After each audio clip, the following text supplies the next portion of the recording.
Pagbasa mula sa sulat ni Apostol San Pablo sa mga taga-Filipos.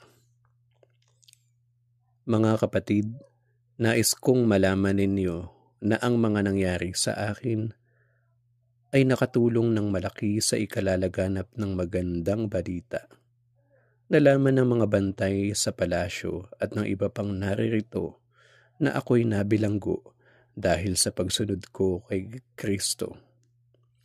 At ang karamihan sa mga kapatid ay lalong tumibay sa kanilang pananalig sa Panginoon dahil sa aking pagkabilanggo. Hindi lamang iyon, lalo pang lumakas ang kanilang loob na ipangaral ang salita ng Diyos. Totoo nga na may ilang nangangaral tungkol kay Kristo dahil sa pagkainggit at pagkahilig sa pakikipagtalo. Ngunit mayroon din namang nangangaral ng may tapat na hangarin.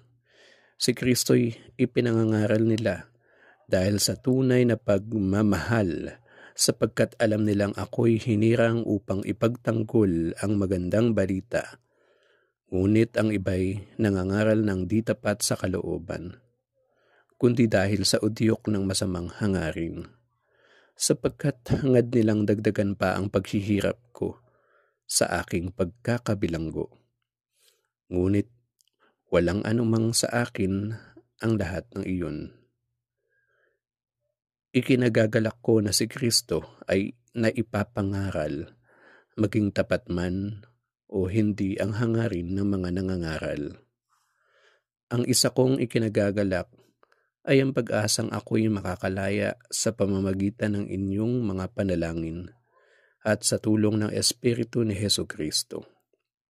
Ang aking pinakananais at inaasahan ay ang hindi ako mapahiya sa anumang bagay, kundi sa lahat ng panahon at lalo na ngayon ay buong tapang kong maparangalan si Kristo sa buhay man o sa kamatayan, sapagkat para sa akin ang buhay ay para kay Kristo at ang kamatayan ay pakinabang.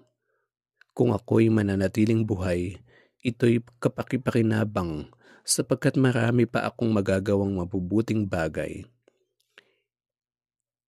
Hindi ko ngayon malalaman kung alin ang aking pipiliin. May pagtatalo sa loob ko.